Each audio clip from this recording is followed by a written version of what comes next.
বর্তমান সময়ে রেল পরিষেবাটা অত্যন্ত দরকার, কিন্তু সেই জায়গায় দাঁড়িয়ে সঠিক সময় সঠিক পরিষেবা দিতে পারছে না রেল দপ্তর।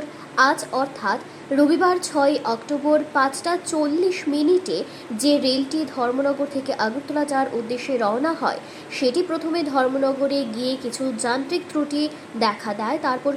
তারপর সবকিছু স্বাভাবিক করে সকাল 8:30 কুমারঘাটে এসে পৌঁছায়। তখন রেলটি ভালো ছিল, কিন্তু কুমারঘাট এবং মনু যাওয়ার মাঝপথে রেলে আচমকা ধোঁয়া দেখতে পেয়ে যাত্রীরা এবং রেল চালক আতঙ্কিত হয়ে রেলটিকে মাঝপথে দাঁড় করিয়ে দেয়। তখন যাত্রীরা ভয়ে রেল থেকে নেমে পড়ে। কিন্তু এভাবে যদি চলতে থাকে রেল পরিষেবা দিনের পর দিন, তাহলে সাধারণ মানুষের এবং যাত্রীদের সুরক্ষা কোথায়, সেটা নিয়ে উঠছে প্রশ্ন। কুমারঘাট থেকে নিজস্ব প্রতিনিধির রিপোর্ট, ত্রিপুরা নিউজ বাংলা।